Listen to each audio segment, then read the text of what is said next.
Meu sangue escorria pelas pernas feito rio vermelho enquanto eu implorava com voz quebrada para ele parar. Mas meu próprio pai, aquele que devia me proteger, só apertava aquela mão calejada contra minha boca até eu quase sufocar, esmagando meus gritos contra meus dentes até machucar a gengiva. E continuava, noite após noite, como se eu fosse nada além de um objeto, um brinquedo quebrado para satisfazer aqueles desejos que nem o demônio entenderia. Eu via cada detalhe do rosto dele acima do meu. Os olhos injetados brilhando na penumbra, as narinas dilatadas pelo esforço, a boca contorcida numa expressão que misturava prazer doentio e uma raiva que parecia vir das profundezas do inferno, enquanto meu corpinho frágil de menina se rasgava por dentro igual pano podre. O bafo dele me envolvia como uma nuvem sufocante, penetrando minhas narinas, grudando na minha pele junto com o suor dele que pingava sobre mim. A dor era de enlouquecer, como se me partissem ao meio com um facão enferrujado e quente. Tantas vezes achei que ia desmaiar, que minha mente ia finalmente me dar esse alívio de sair dali, de flutuar para longe daquele tormento. Mas ele, com tapas no rosto e puxões violentos no cabelo, nunca permitia essa fuga. "Abre os olhos, desgraçada, olha para mim", rosnava entre dentes. Ele queria que eu sentisse cada segundo, que registrasse cada investida, que lembrasse bem, pro resto da vida, quem mandava, quem era o dono daquela casa miserável e de tudo que respirava debaixo daquele teto comido por cupim. Inclusive de mim, uma criança que ainda nem tinha perdido todos os dentes de leite, que ainda dormia abraçada com boneca feita de sabugo de milho enrolado em retalho, que ainda acreditava que um dia a vida podia melhorar. Naquelas noites, debaixo do peso dele, qualquer sonho de infância morria aos poucos, sufocado por aquelas mãos que deveriam ter me ensinado a andar, não a temer. Me chamo Otacília Teixeira.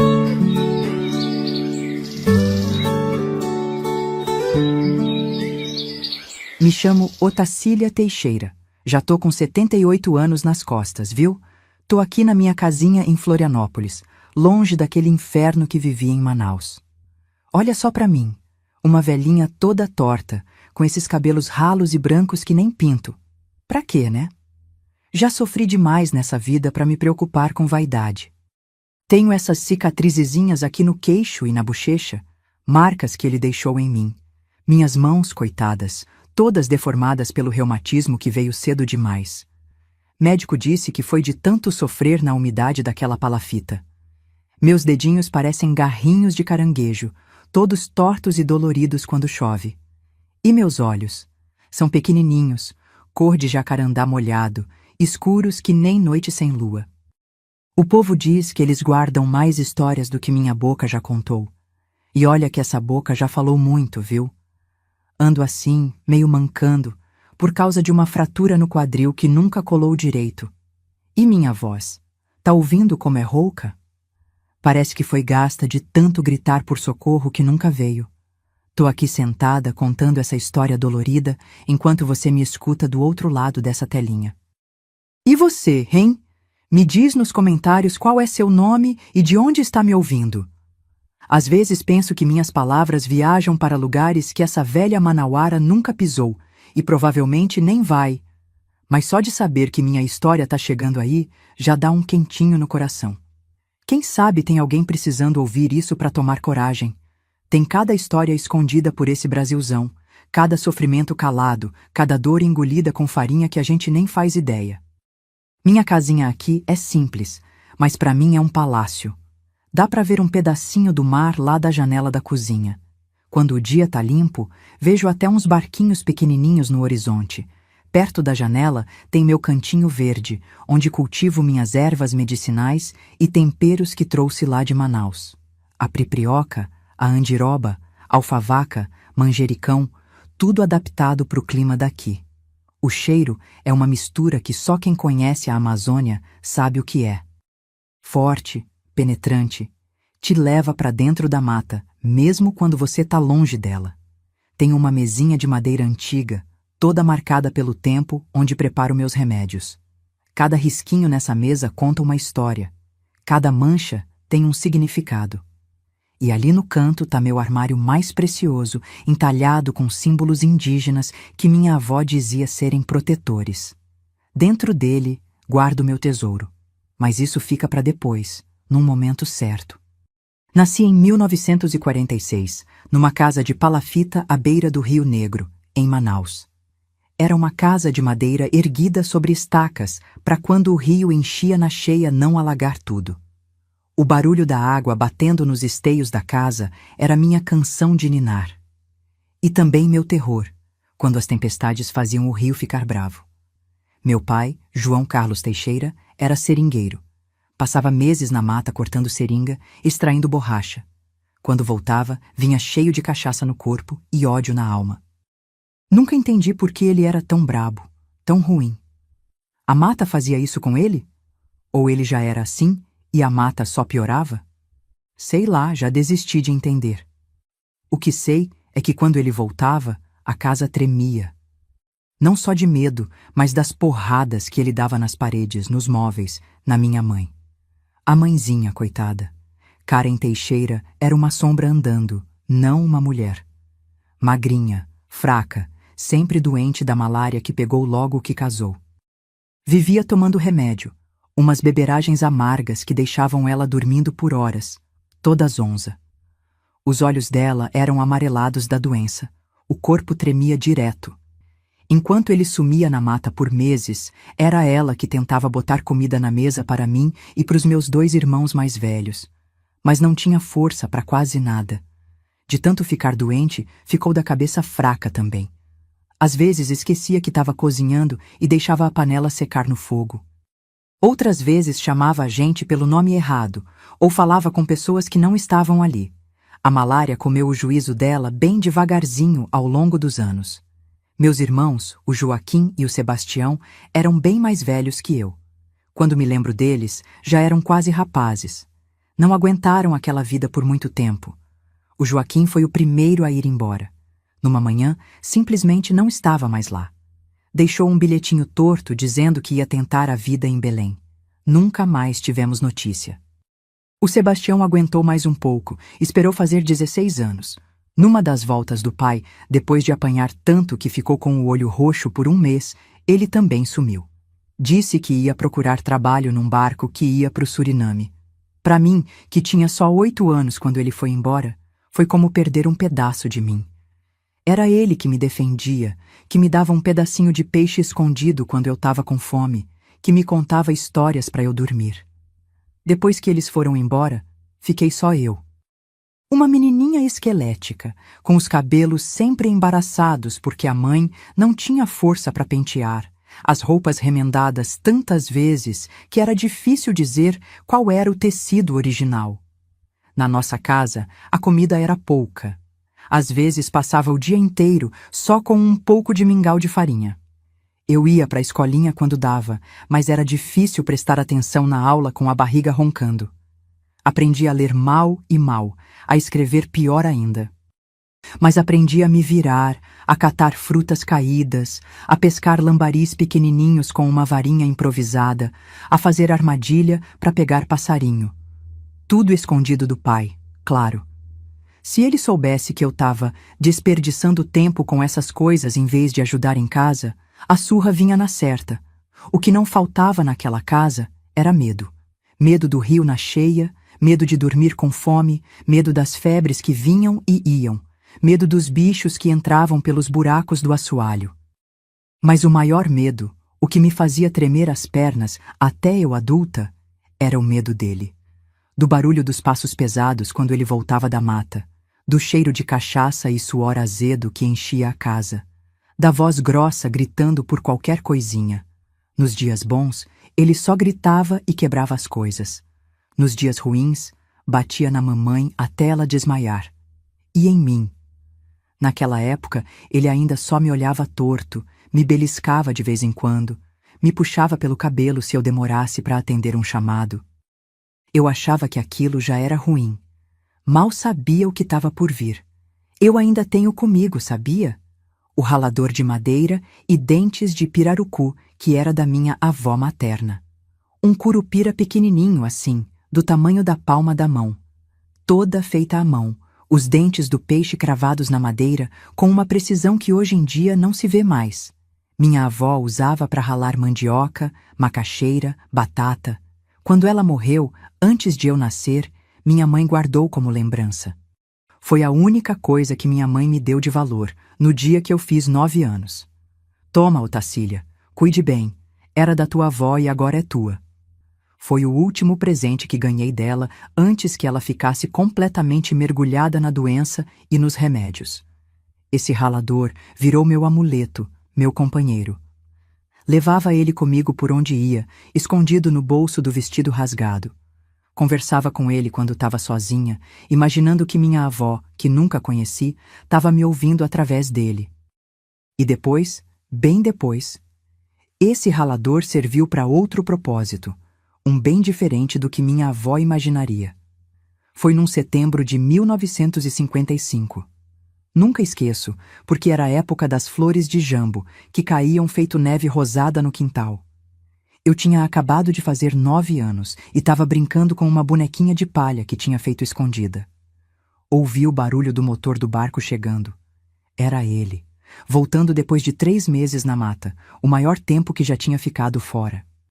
Escondi a boneca debaixo do assoalho, ajeitei meu vestidinho remendado e fui para a janela ver.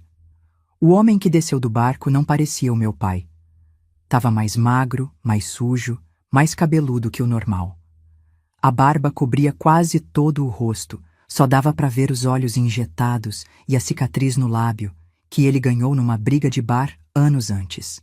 Mas o que mais me assustou não foi a aparência, foi o olhar. Tinha algo diferente, algo que nunca tinha visto antes.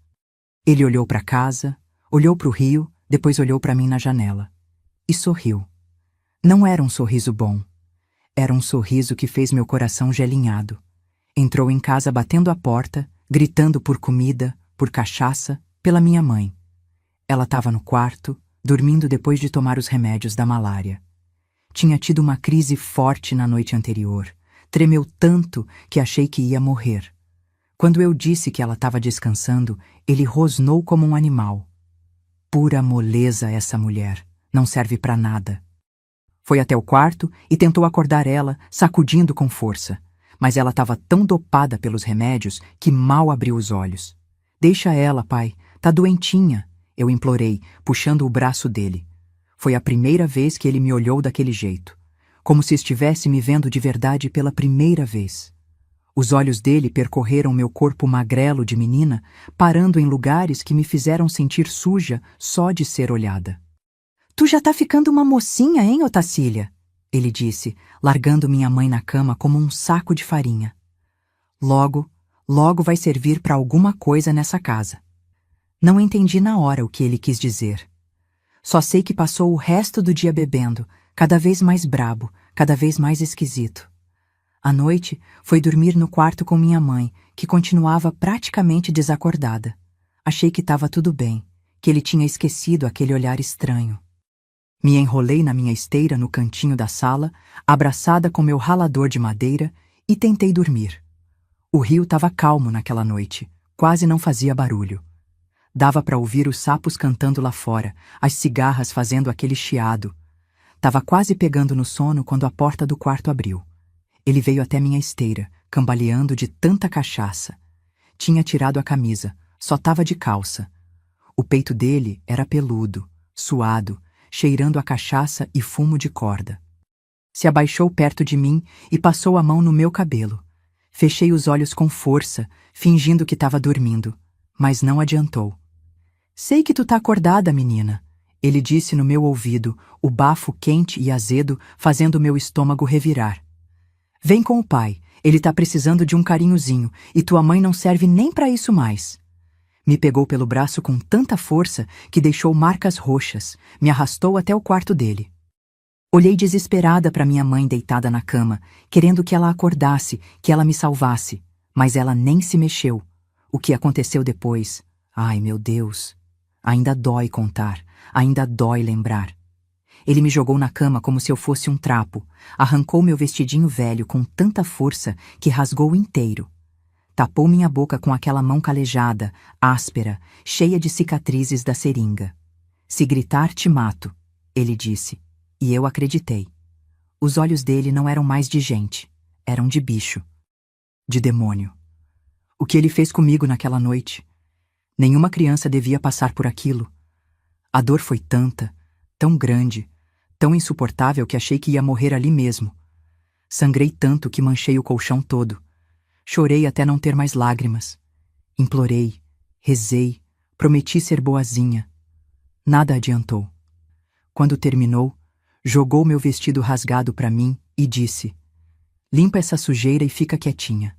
Se contar para alguém, jogo vocês duas no rio pros jacarés comerem. Saiu do quarto, deixando para trás uma menininha destruída, sangrando, tremendo que nem vara verde. Minha mãe continuava dormindo, alheia a tudo. Ou será que ela só fingia não ouvir? Essa dúvida me perseguiu por anos e anos. Naquela noite, algo morreu dentro de mim. A inocência, a esperança, talvez até a alma. Virei outra pessoa. Uma pessoinha assustada, calada, que pulava só de ouvir um barulho mais alto, que escondia o corpo sob roupas grandes demais, que aprendeu a se fazer invisível. No dia seguinte, ele agiu como se nada tivesse acontecido. Tomou café, reclamou da comida, foi pescar um pouco no rio. Minha mãe acordou confusa, perguntando que dia era, sem notar meu olhar morto, meu jeito de andar diferente, as manchas de sangue que eu não consegui limpar direito do colchão. Tentei falar com ela. Mãe, o pai fez uma coisa ruim comigo. Ela olhou para mim com aqueles olhos amarelados, desfocados, e disse: que bobagem é essa, menina?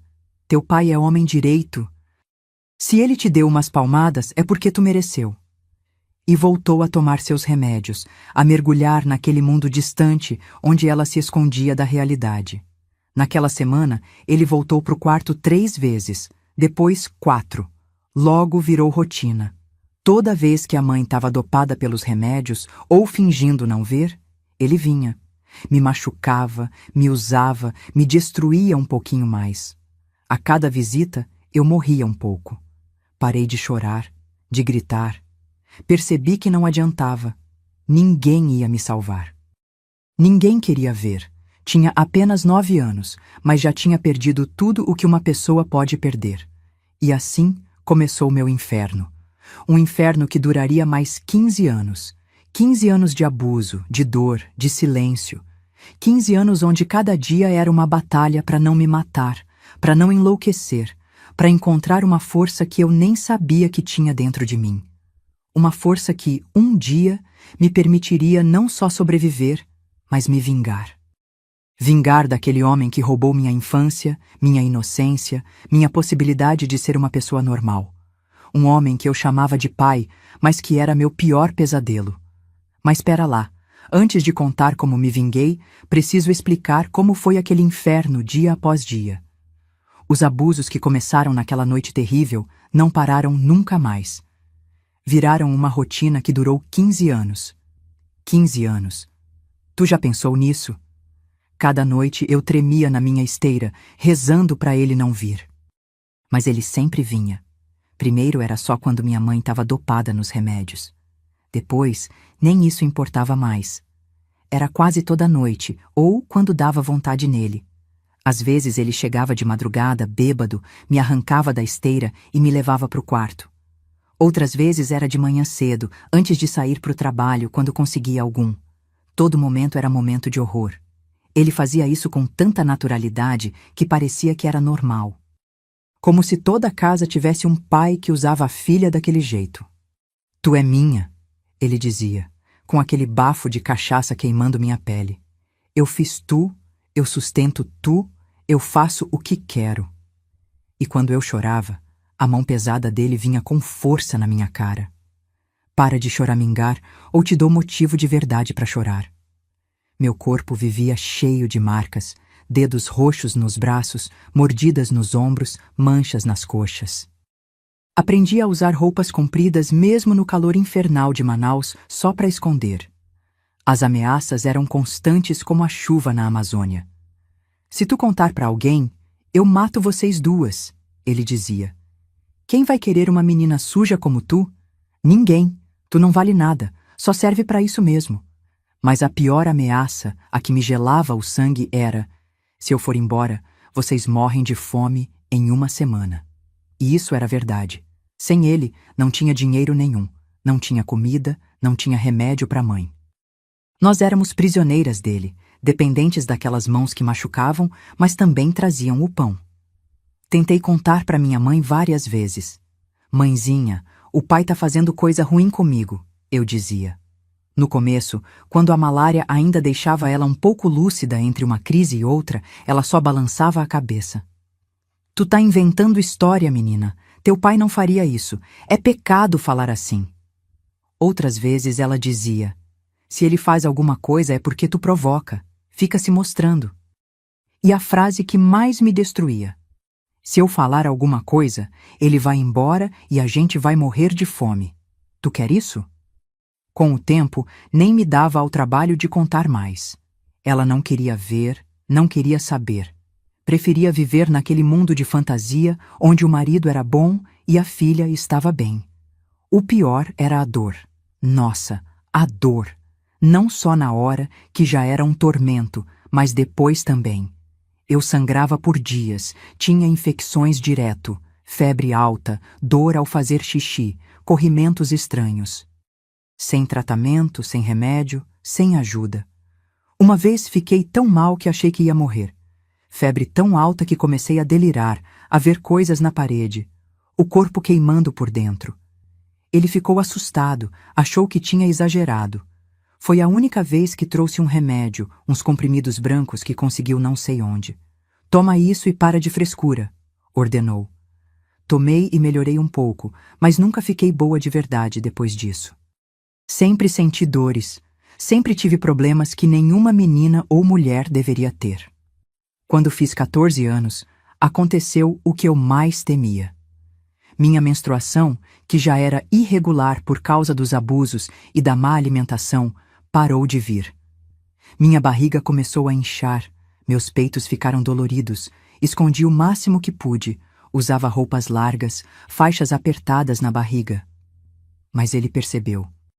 Uma noite, me examinou com aquelas mãos enormes e calejadas, apertando minha barriga como se eu fosse uma fruta no mercado. Tu tá buchuda, ele constatou com uma frieza que me congelou. Não havia raiva, nem surpresa. Só aquela constatação seca, como quem nota que vai chover. O que ele fez depois? Jesus, me perdoe por contar isso. Ele me levou até o quartinho dos fundos, onde guardava as ferramentas. Amarrou meus braços e pernas com cordas de sisal que cortavam a pele. Pegou uma garrafa de cachaça e me fez engolir quase metade. Eu tossia, engasgava, o líquido queimava minha garganta. É para não sentir tanto, ele explicou, numa rara demonstração de algo que poderia parecer consideração, se não fosse tão monstruoso. Depois, com um pau de vassoura e umas ervas que ele mesmo conhecia da mata, ele tirou a criança de dentro de mim. A dor foi pior que qualquer coisa que já senti. Achei que ia morrer ali mesmo, sangrando naquele chão de madeira podre, com a vida sendo arrancada de mim. Sangrei por semanas, quase não conseguia andar, mas ele não deixou que eu descansasse nem um dia. Agora tem que continuar para limpar tudo por dentro, ele dizia, me usando mesmo com o sangue ainda escorrendo. Os abusos aconteciam em todo canto daquela casa de palafita. No quarto dele, na minha esteira, no assoalho da cozinha.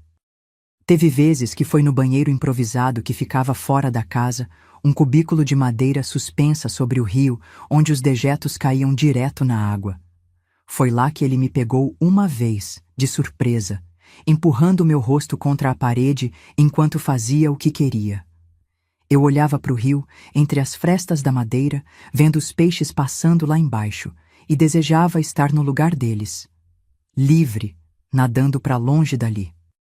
Outras vezes, era no depósito no fundo do quintal, onde ele guardava coisas velhas e ferramentas.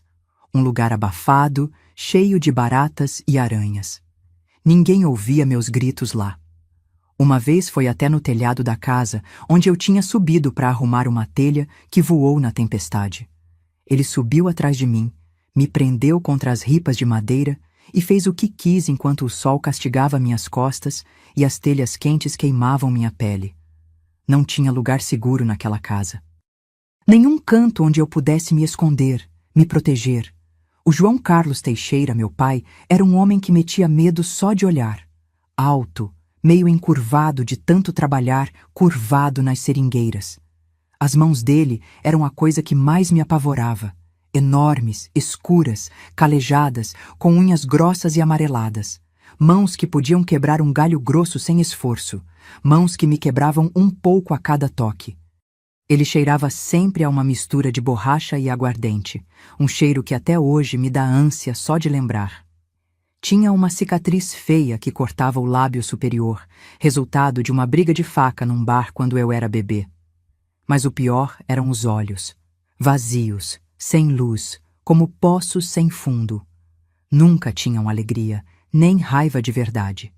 Só um vazio que engolia tudo. A voz dele era outro pesadelo.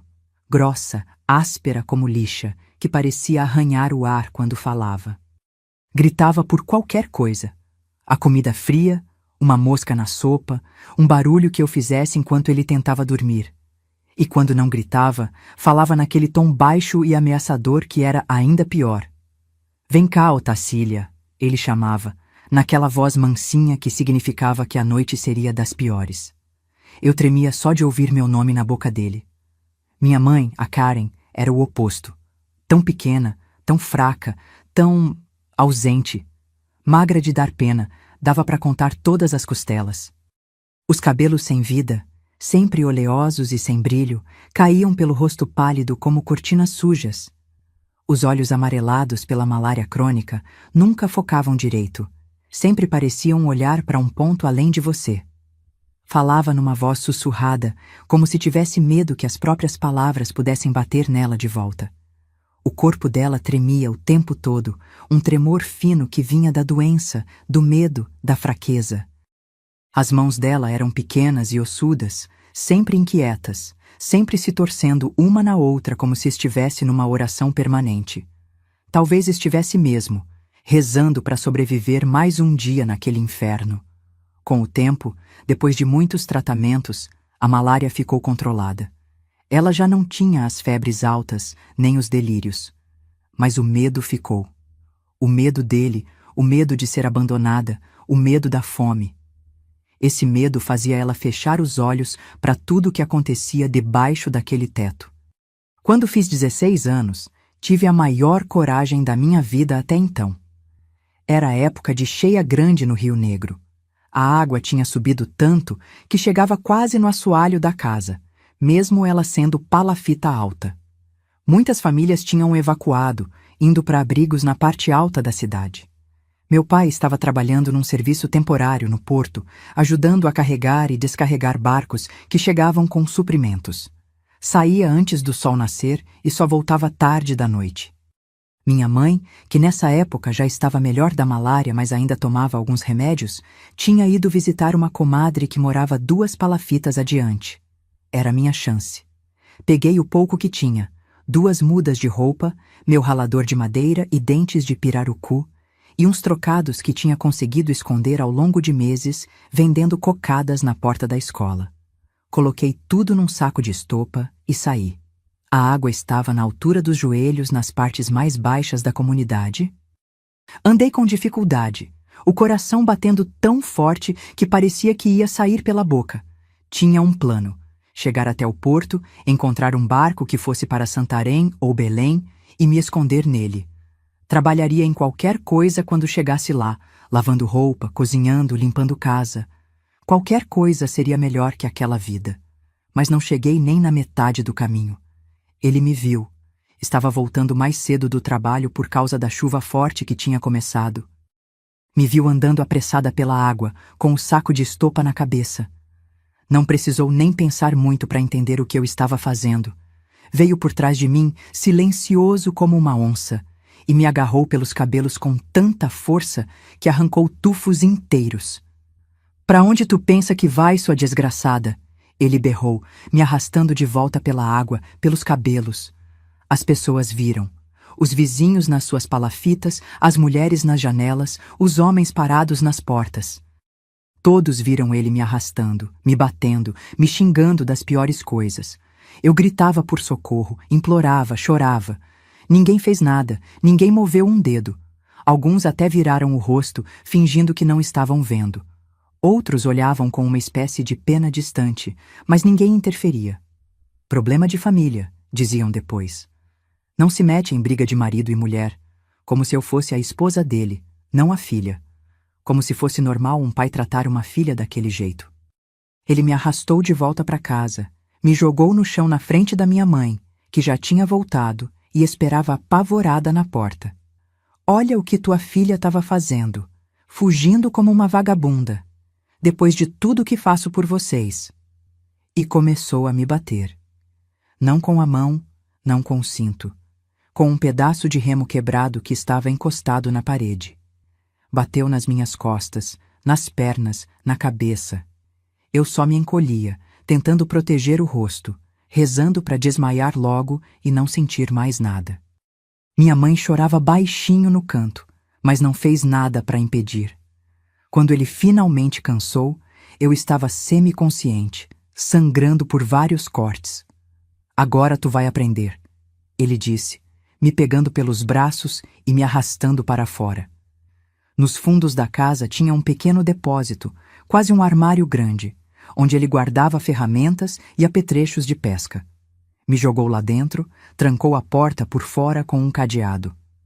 Vai ficar aí até aprender a ser grata pelo que tem. Fiquei naquele cubículo por 2 semanas. 2 semanas! Um espaço tão pequeno que mal dava para deitar esticada. Escuro, abafado, cheio de baratas e ratos. Ele abria uma vez por dia para me dar um pouco de água e restos de comida, e para eu fazer minhas necessidades num balde que depois ele jogava no rio. E claro, para me ensinar a lição do jeito dele. Mesmo machucada, mesmo fraca, ele não deixava de abusar de mim. Agora tu não foge mais, ele dizia, enquanto fechava a porta de novo, me deixando naquela escuridão que parecia não ter fim. Quando finalmente me deixou sair, eu mal conseguia andar. Tinha perdido peso, estava suja, fedendo, com feridas infeccionadas por todo o corpo. A pele das costas, onde o remo tinha batido com mais força, estava em carne viva. Minha mãe chorou quando me viu, me ajudou a tomar banho no rio, me deu um pedaço maior de peixe no jantar. Mas não disse nada. Não enfrentou ele. Não me defendeu. Só aquele silêncio cúmplice, aquela fraqueza que eu comecei a odiar tanto quanto odiava a crueldade dele. Sei que é difícil ouvir uma história assim, mas é ainda mais difícil viver e contar. Se essa história está te tocando e você quer apoiar o canal Sabedoria da Vovó para que mais histórias reais de mulheres como eu sejam ouvidas, pode clicar no botão Agradecer aqui embaixo do vídeo. É um jeitinho do YouTube de permitir uma contribuição financeira, sabe? Basta clicar no botão com o símbolo de coração, escolher o valor que puder, e isso ajuda a equipe a continuar dando voz a nós, velhinhas cheias de histórias que o Brasil prefere esconder. Depois daquela tentativa fracassada de fuga, perdi a esperança por um tempo. Parecia que não tinha saída, que aquele seria meu destino para sempre. Voltei à escola quando as marcas ficaram menos visíveis, mas era como um fantasma andando pelos corredores. Não falava com ninguém, não sorria, não participava. Só estava lá porque era obrigada.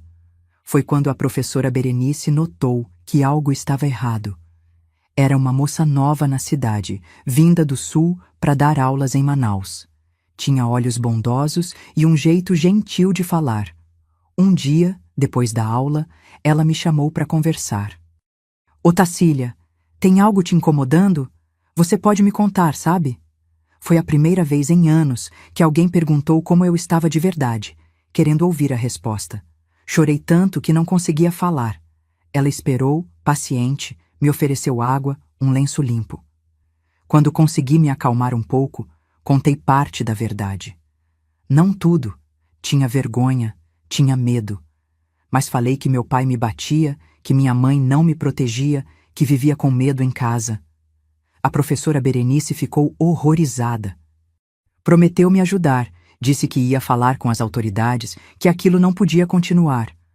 Por um breve momento, senti uma coisa que não sentia há muito tempo: esperança. Uma chama pequena, trêmula, mas viva. Alguém acreditava em mim. Alguém se importava. Alguém ia fazer algo. Mas a esperança morreu rápido. 2 dias depois, quando cheguei na escola, a diretora me informou que a professora Berenice tinha pedido transferência urgente, que tinha ido embora da cidade. Não entendi na hora, mas quando voltei para casa, meu pai estava esperando com um sorriso que me gelou a alma. "Tua professorinha veio aqui ontem", ele disse, brincando com a faca que usava para limpar peixe. Tivemos uma conversinha boa. Parece que ela decidiu que Manaus não era lugar para ela, que o Sul chama. O olhar dele dizia tudo. Ele tinha ameaçado ela, talvez pior, e ela, como qualquer pessoa sensata, tinha fugido. Assim perdi minha única aliada. A única pessoa que tinha visto através da máscara de pai de família que ele usava em público. A única que tinha tentado me ajudar. A mensagem era clara. Ninguém podia me salvar. Ninguém ia se arriscar por mim. Estava sozinha naquele inferno. Foi mais ou menos nessa época que aconteceu algo que mudou tudo. Uma noite, ele voltou bêbado, mais violento que o normal. Me arrastou da esteira onde eu dormia para o quarto dele. Minha mãe estava lá, acordada. Pela primeira vez em anos, ela não estava sob efeito de remédios. A malária estava controlada, ela estava lúcida. Olhou diretamente para mim enquanto ele me jogava na cama. Nossos olhos se encontraram. Implorei silenciosamente por ajuda. Ela viu. Ela entendeu. E então, fechou os olhos e virou de costas. Se encolheu no canto mais distante da cama e fingiu que não existia. Naquele momento, enquanto ele fazia o que sempre fazia, algo mudou dentro de mim. Não foi esperança que morreu. Essa já tinha morrido faz tempo. Foi medo. O medo secou. Virou outra coisa. Uma raiva fria, calculista. Uma certeza cristalina de que, se ninguém ia me salvar, eu teria que salvar a mim mesma. E se não podia fugir, ele já tinha provado que me encontraria onde quer que eu fosse. Então, teria que encontrar outra saída. Uma saída definitiva. A partir daquela noite, comecei a observar, a planejar. Se não podia escapar dele fisicamente, talvez houvesse outro jeito. Ele gostava de caçar, de pescar. Conhecia a mata como a palma da mão. Sabia que plantas eram comestíveis, quais eram venenosas. Uma vez o ouvi comentando com um compadre sobre um caboclo que tinha morrido por comer o fruto errado na floresta. Foi definhando devagarzinho, ele disse. Primeiro umas dores, depois fraqueza, depois os órgãos foram parando um por um. Quando chegou no hospital de Manaus, já não tinha mais jeito. Aquelas palavras plantaram uma semente na minha cabeça. Uma semente escura, perigosa, mas que começou a crescer silenciosamente, regada pela minha dor e pelo meu ódio. Se ele conhecia essas plantas, eu também podia conhecer. Se ele sabia como elas matavam, eu também podia saber. Só precisava aprender, descobrir, planejar. A chance veio alguns meses depois. Todo ano em Manaus tinha uma feira de remédios naturais, onde curandeiros e benzedeiras da região vendiam suas ervas, seus chás, suas garrafadas. Minha mãe sempre ia, buscando algo que ajudasse com os resquícios da malária que ainda a incomodavam. Naquele ano, ela me levou junto para ajudar a carregar as compras. Foi lá que conheci Dona Iracema. Era uma senhora indígena, pequena e enrugada como uma fruta seca, mas com olhos vivos e penetrantes. Vendia ervas medicinais numa bancada simples, todas organizadas em pequenos sacos de pano coloridos. Enquanto minha mãe conversava com outra vendedora, fiquei observando as mãos ágeis de Dona Iracema, separando folhas, raízes, cascas. Ela me notou. Não só me notou, mas parece que viu através de mim. Menina triste tem dor que remédio não cura, ela disse de repente, olhando diretamente nos meus olhos. Não sei o que me deu, mas comecei a chorar. silenciosamente, as lágrimas escorrendo sem que eu fizesse barulho. Ela pegou minha mão.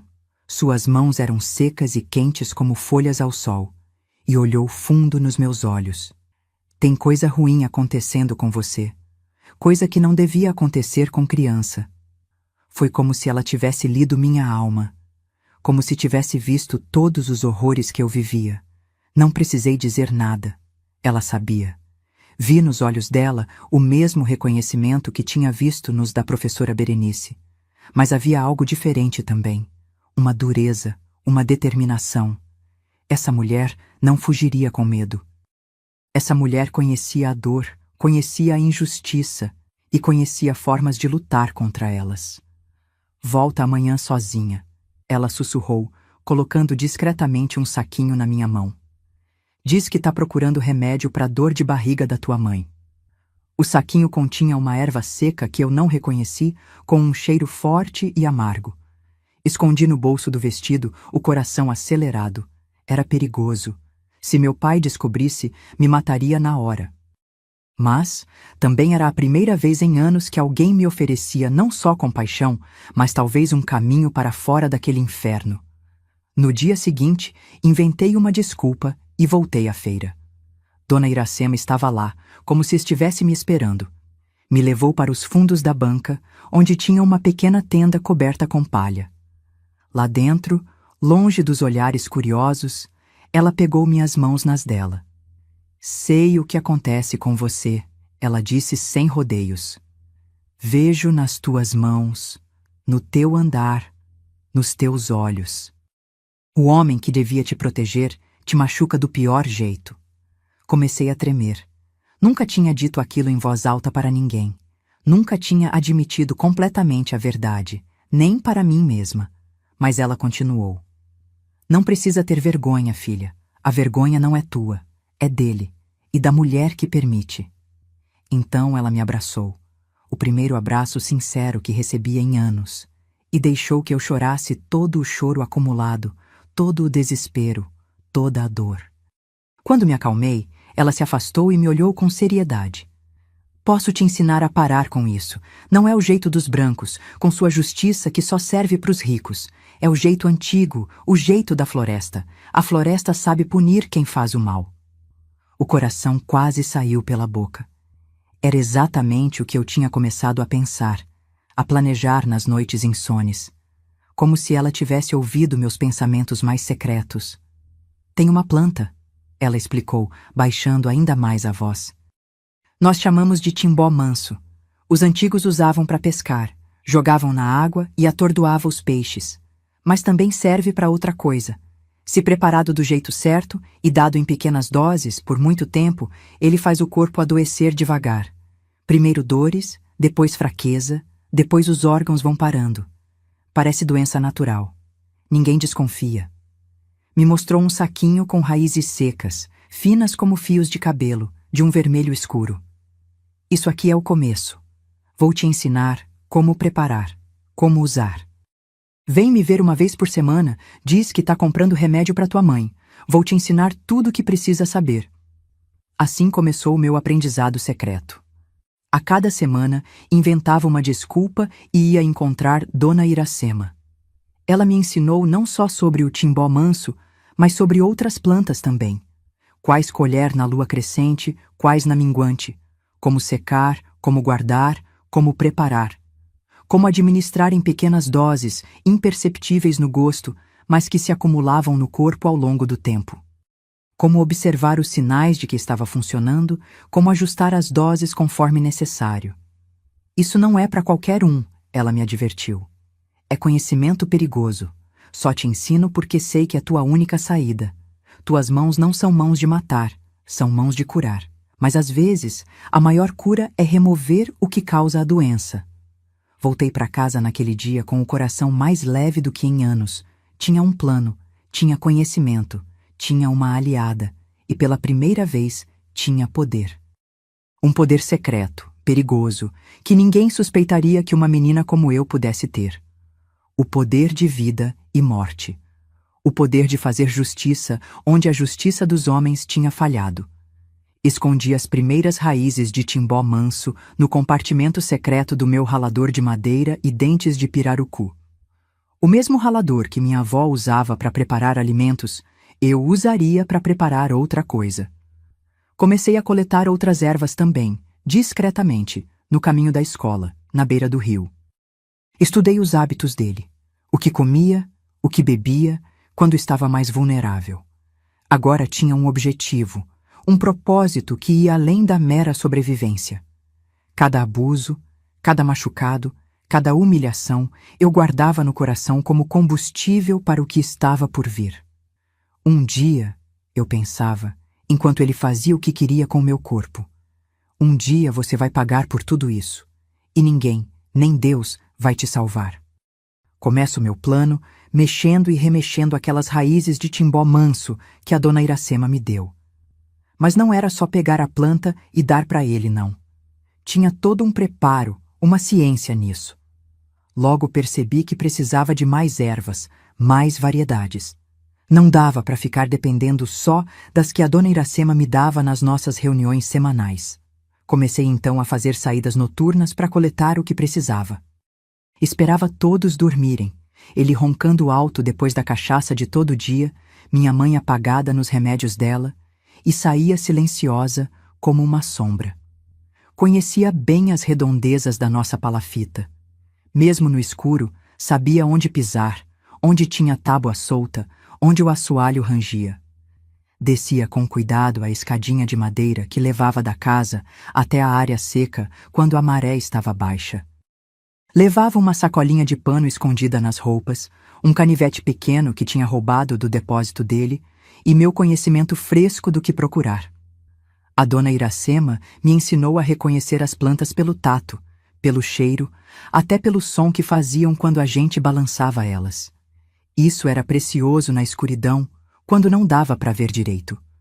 Ia até a beirada da mata que cercava a comunidade de palafitas. Não entrava muito fundo. Era perigoso à noite, com cobras, aranhas e outros bichos. Mas nos primeiros metros da floresta já encontrava muita coisa útil.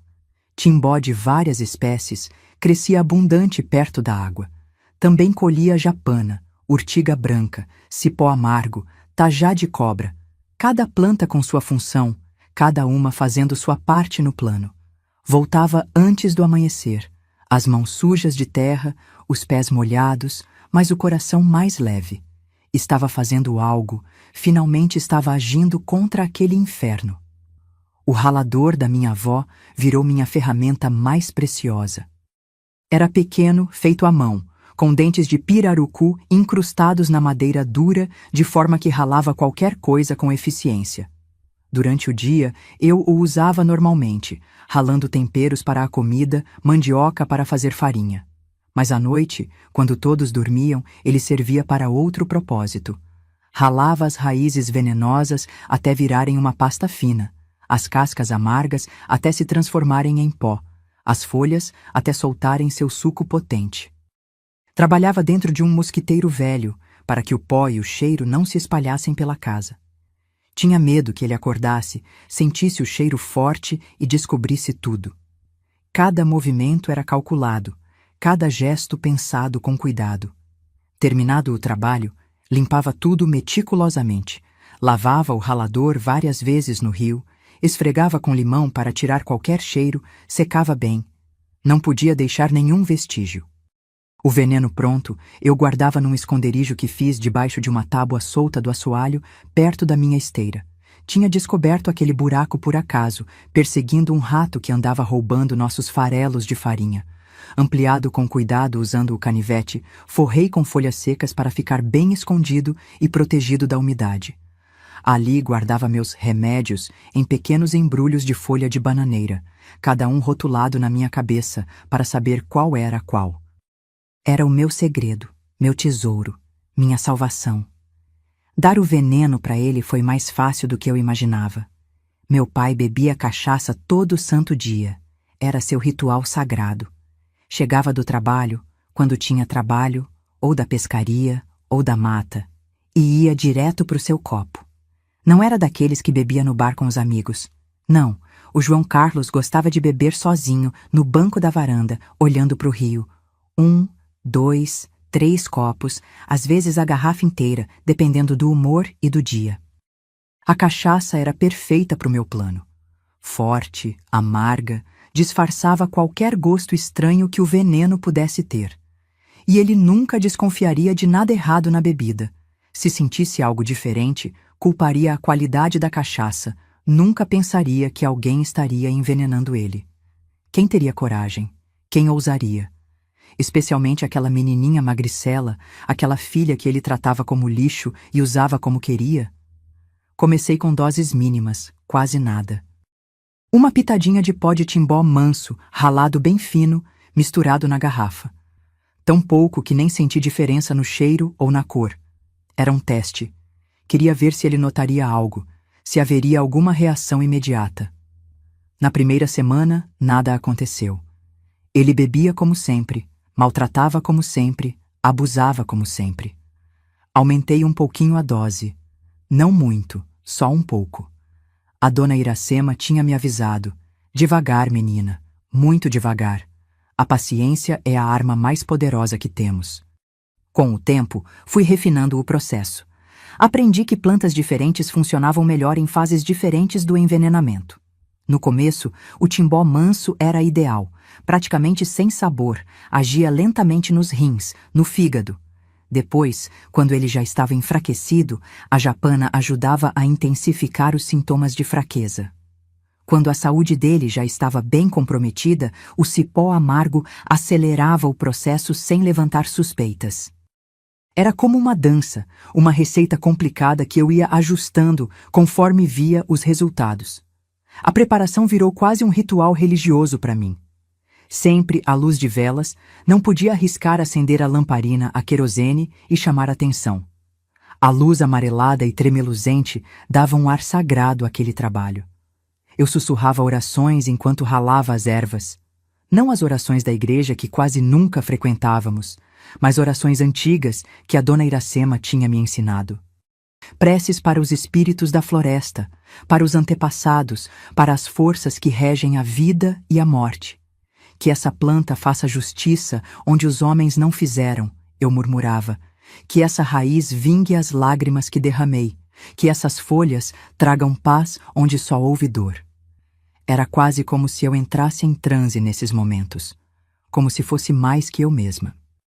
Como se todas as meninas e mulheres que já sofreram nas mãos de homens como meu pai estivessem ali comigo, guiando minhas mãos, fortalecendo meu espírito. Mas nem tudo era determinação firme. Tinha noites que eu acordava suando frio, com pesadelos horríveis. Sonhava que ele descobria tudo, que me pegava no ato, que me matava ali mesmo. Ou pior, que me mantinha viva só para torturar ainda mais.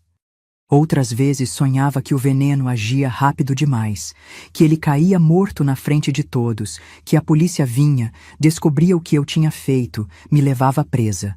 Acordava tremendo, com o coração disparado, certa de que tinha falado durante o sono, que tinha me denunciado sem querer.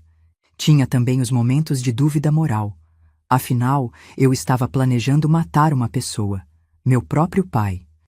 Por mais monstro que ele fosse, por mais sofrimento que tivesse me causado, ainda era um ser humano, ainda tinha alma. Será que eu tinha esse direito? Será que Deus me perdoaria? Ou será que eu estaria me condenando não só nesta vida, mas na próxima também? Nessas horas de fraqueza, me ajoelhava no chão de madeira gasta e rezava. Não aquelas orações mecânicas da igreja, mas conversas diretas, desesperadas. Meu Deus, se o Senhor existe, me dá um sinal. Me mostra outro caminho se tiver. Me tira desse inferno sem que eu precise fazer isso. O sinal nunca veio. O caminho alternativo nunca apareceu. E o inferno continuava, noite após noite, com ele vindo até minha esteira, me arrastando, me usando, me quebrando. A determinação voltava então, mais forte.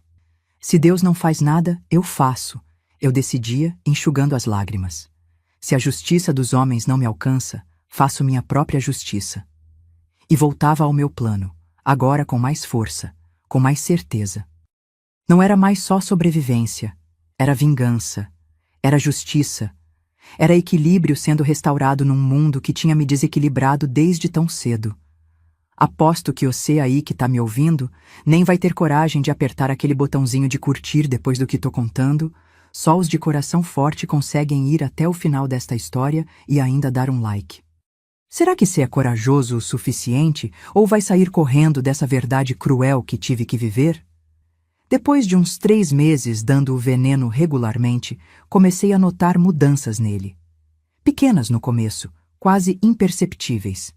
Ele cansava mais fácil. Resmungava de dores nas juntas, nas costas. Ficava sem fôlego depois de um esforço que antes fazia sem problema. Tô ficando velho, ele dizia, sem saber a verdadeira causa. Um dia, notei que ele mal tinha tocado na comida. Não tô com fome, explicou, irritado com meu olhar curioso. Comida tá ruim. Mas não era a comida. Era o veneno começando a agir. Os primeiros sinais de que meu plano estava funcionando. Não deixei transparecer nada, claro. Continuei a mesma menina calada, assustada, submissa. Por dentro, porém, algo crescia. Uma sensação de poder que nunca tinha experimentado. Um controle sobre meu próprio destino, sobre o destino dele. Era embriagador. Conforme os meses passavam e o veneno se acumulava no corpo dele, os sinais ficavam mais evidentes. Emagreceu, o rosto ficou amarelado, os olhos fundos. As dores aumentaram, ele vivia tomando garrafadas de curandeiros locais, mas nada adiantava. Claro que não. O que causava o mal continuava entrando no corpo dele todo dia, gota a gota com cada copo de cachaça. Uma consequência inesperada, mas bem-vinda. Os abusos diminuíram. No começo, pela dor e mal-estar constantes. Depois, pela fraqueza crescente. Ele ainda vinha às vezes, ainda me obrigava, mas cada vez com menos frequência, menos vigor. Comecei a sentir pequenas liberdades que nunca tive. Podia ficar mais tempo na escola sem ele me chamando para casa. Podia sentar na varanda sem medo de um tapa, só porque estava com cara feia. Podia até conversar com vizinhos, fazer pequenas amizades. Foi nessa época que percebi que estava me transformando também. Não era mais aquela menina apavorada, sem esperança. Havia agora um objetivo, um plano, um futuro, mesmo que esse futuro fosse incerto e perigoso. Pela primeira vez, eu estava no controle de algo na minha vida. E isso mudou a forma como eu me via, como eu andava, como eu falava. Uma força silenciosa crescia em mim, enquanto ele definhava um pouco a cada dia.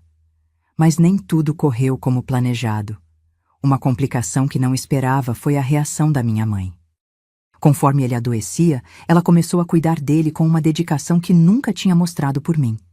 Passava o dia preparando remédios caseiros, chás de ervas, compressas para as dores. Rezava, fazia promessas, pedia ajuda a curandeiros. Era como se, pela primeira vez em anos, ela tivesse despertado do torpor em que vivia. Mas despertou para cuidar dele, não para me proteger. Isso me deixou com um gosto amargo na boca. Por que ela nunca tinha se empenhado tanto por mim? Por que nunca tinha feito 1/10 desse esforço para impedir que ele me machucasse, me violasse? A resposta eu já sabia no fundo: medo e dependência. Ela acreditava piamente que sem ele morreríamos de fome, que ninguém mais nos acolheria, que o mundo lá fora era pior que o inferno que vivíamos dentro de casa. Outra complicação foi quando um curandeiro local, o velho Jacinto, veio ver meu pai a pedido da minha mãe. Homem experiente, conhecedor das doenças do corpo e da alma, ele examinou meu pai com cuidado. Cheirou sua pele, sua urina, observou a cor dos olhos, a textura da língua. Depois, me olhou de um jeito estranho, um olhar que parecia enxergar através de mim. Tem coisa estranha aí, ele disse para minha mãe. Não é doença comum, parece mais quebranto forte ou talvez até feitiço. Meu sangue gelou. Será que ele tinha percebido? Será que sabia que não era doença natural, mas envenenamento lento? Por dias fiquei apavorada, esperando que ele voltasse com a polícia, com acusações. Mas nada aconteceu. Talvez ele não tivesse certeza. Talvez não quisesse se meter. Ou talvez, como tantos outros adultos na minha vida, ele simplesmente não se importasse o suficiente com o que acontecia naquela casa. Por via das dúvidas, mudei minha estratégia. Diminuí o uso do timbó manso, que deixava um amargor que um paladar treinado poderia detectar. E aumentei outras ervas mais sutis. Passei a variar mais, a usar combinações diferentes. Não queria arriscar ser descoberta, não quando estava tão perto de conseguir o que queria. Foi nessa época que tive uma descoberta chocante. Uma noite, ouvi meus pais discutindo no quarto. Algo raro, já que minha mãe quase nunca confrontava ele. Você não pode mais fazer isso com ela, minha mãe dizia, num tom de voz que nunca tinha ouvido antes, mais firme, quase desafiador. Precisa parar, João. Não é certo, nunca foi. Ela é sua filha, pelo amor de Deus. Meu coração disparou. Depois de tantos anos, ela finalmente estava me defendendo? Ele grunhiu algo que não entendi e ela continuou. Eu sempre soube, sempre. Mas tinha medo. Medo de você ir embora, de ficarmos sem nada. Agora você está doente. Precisa acertar as contas com Deus, antes que seja tarde demais. Foi como um soco no estômago. Ela sempre soube. Não era ignorância, não era confusão mental pelos remédios.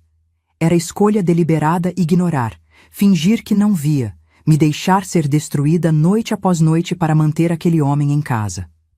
A raiva que senti naquele momento foi diferente de qualquer coisa que já tinha experimentado. Não era só contra ele agora, era contra ela também. Contra a fraqueza dela, a covardia, a traição.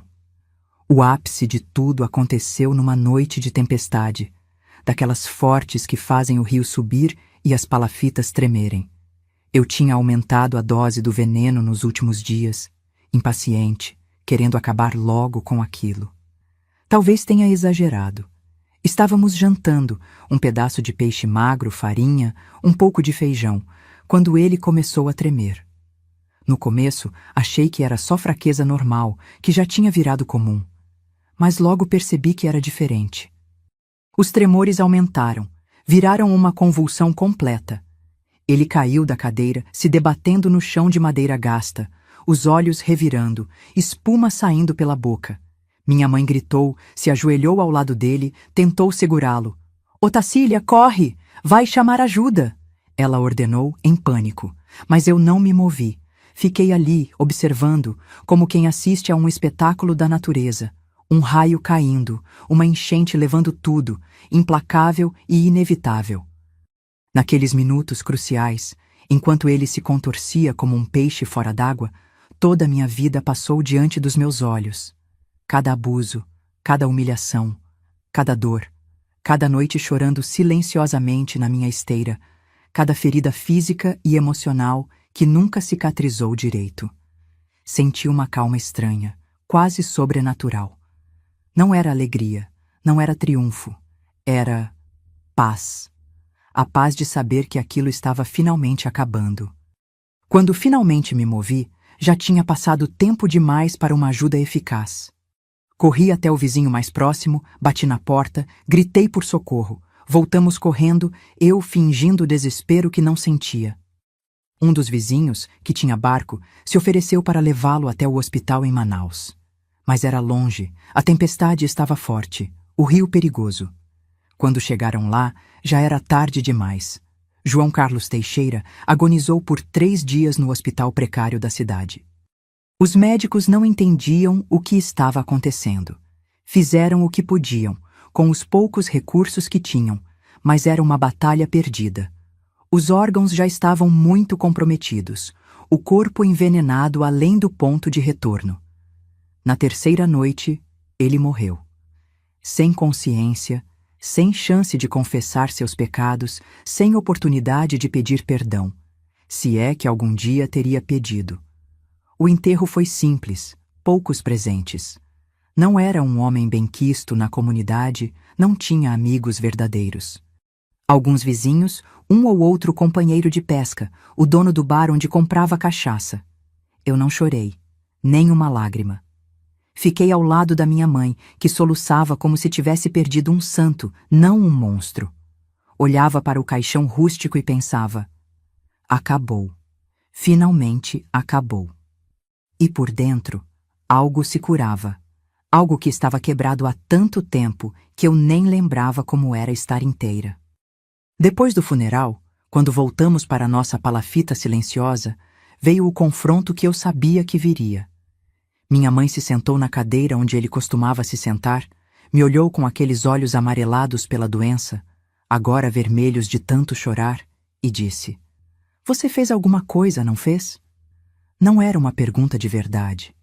Ela sabia. Talvez sempre soubesse desde o começo. Talvez tivesse visto os sinais, percebido as mudanças sutis na rotina, captado os cheiros estranhos à noite. Não neguei, não confirmei. Apenas olhei para ela com a mesma intensidade. A senhora sempre soube o que ele fazia comigo, desde o começo, e não fez nada. Não era uma acusação, era uma constatação, um fato tão sólido quanto o chão de madeira sob nossos pés. Ela baixou os olhos, incapaz de sustentar meu olhar. A confissão silenciosa mais alta que qualquer palavra. Eu tinha medo. Ela sussurrou finalmente. Medo que ele nos abandonasse, que morrêssemos de fome, que eu não conseguisse te criar sozinha, doente do jeito que sempre fui. Escusas fracas, razões covardes que não justificavam anos de tortura, anos de traição silenciosa.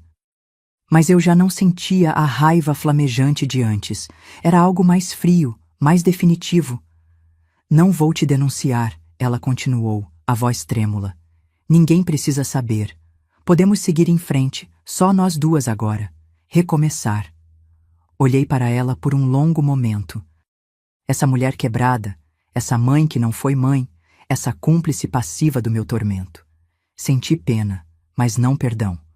Compaixão, mas não reconciliação. Não existe recomeço para nós, mãe, respondi finalmente. O que morreu não foi só ele. Foi a filha que eu podia ter sido. Foi a mãe que a senhora nunca foi. Foi a família que nunca tivemos. Não eram palavras de ódio. Eram palavras de despedida. De um ciclo que se fechava para que outro pudesse começar. Naquela noite, enquanto ela dormia, fiz minha trouxa. O mesmo ritual da tentativa de fuga anos atrás, mas desta vez com um propósito diferente, uma liberdade diferente. Não precisava fugir escondida. Ele não viria atrás de mim. Não precisava ter medo. O monstro dos meus pesadelos estava a 7 palmos de terra. Levei o pouco que tinha, 2 mudas de roupa, meu ralador de madeira e dentes de pirarucu, e uma certeza nova no coração. A certeza de que justiça e vingança às vezes andam de mãos dadas, de que às vezes, para curar, é preciso primeiro remover o que causa a doença, como a dona Iracema tinha me ensinado. Parti antes do amanhecer, deixando um bilhete simples. Vou buscar meu caminho agora. Não me procure. Sabia que ela não procuraria. O vínculo entre nós tinha sido destruído há muitos anos, por cada momento em que ela escolheu olhar para o outro lado. O que restava não era forte o suficiente para segurar ninguém. Caminhei pela comunidade adormecida, a madrugada fresca envolvendo meus ombros como um xale. Pela primeira vez em 15 anos, não olhei para trás com medo. Não temi passos pesados me seguindo, mãos calejadas me agarrando pelos cabelos. A menina assustada tinha morrido junto com o pai. No lugar dela, uma jovem de 24 anos com olhos que tinham visto demais, mas que agora olhavam para a frente. Para um horizonte que, finalmente, parecia possível. Depois de sair daquela palafita, comecei minha vida de verdade. Mas não foi fácil, não. Os primeiros dias foram os mais difíceis. Fiquei num quartinho emprestado da dona Iracema enquanto decidia o que fazer. Eu tinha 24 anos, quase nenhum estudo, pouco dinheiro e um coração cheio de cicatrizes. Mas tinha algo que nunca tinha tido antes: liberdade. Liberdade para decidir quando acordar, quando dormir, o que comer, para onde ir. Era assustador e maravilhoso ao mesmo tempo, como aprender a andar depois de uma vida amarrada. A primeira coisa que fiz foi procurar um advogado, um conhecido da dona Iracema, que aceitou me ajudar quase de graça. Expliquei que queria vender a palafita, que minha mãe não tinha condições de ficar sozinha, que precisava resolver tudo legalmente. Não contei sobre o passado, claro. Algumas histórias é melhor deixar enterradas junto com os mortos. O advogado, seu Matias, um homem de óculos grossos e mãos pequenas, explicou que, como filha única presente, já que meus irmãos tinham sumido no mundo, eu podia sim resolver essas questões. A palafita não valia muito, mas rendeu o suficiente para o que eu precisava fazer. Encontrei um asilo simples, mas decente nos arredores de Manaus, onde minha mãe poderia receber os cuidados que precisava. Quando fui buscá-la para levá-la, ela não resistiu.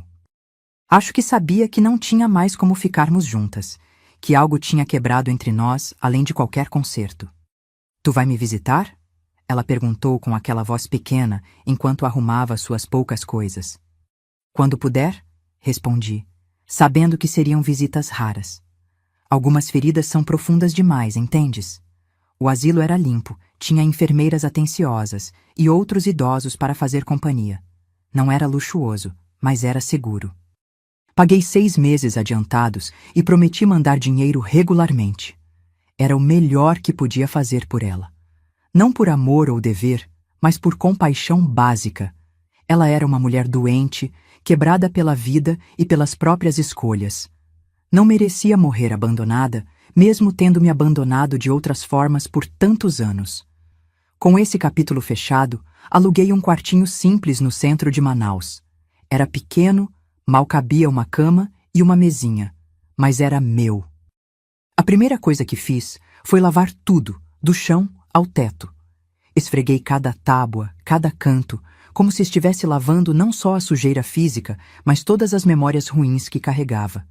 Depois, coloquei um vasinho com uma planta na janela, uma samambaia pequena que a dona Iracema me deu de presente.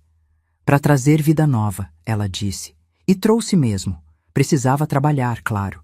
Não tinha estudo para empregos bons, e sendo mulher sozinha, as opções eram poucas. Mas tinha um conhecimento que valia ouro, as plantas medicinais que a dona Iracema tinha me ensinado. Comecei vendendo de porta em porta, com uma sacolinha de pano. Chás para dor de barriga, pomadas para machucados, garrafadas para levantar o ânimo do homem. Como dizíamos, para não falar diretamente de problemas na cama. No começo era difícil. As pessoas desconfiavam de uma moça jovem vendendo remédios. Mas quando as coisas funcionavam, a palavra se espalhava. Logo estava fazendo um dinheirinho modesto, mas constante. O suficiente para pagar o aluguel, mandar algo pro asilo da mãe e até guardar um pouquinho. Pela primeira vez na vida, não dependia de ninguém. Nem pai, nem marido, nem patrão mandando. Era dona do meu nariz, do meu tempo, do meu corpo. Uma riqueza que quem nunca perdeu a liberdade talvez não entenda o valor. Nessa época, tentei encontrar meus irmãos. O Joaquim e o Sebastião tinham saído de casa tão cedo, fugido como eu tentei fugir anos depois.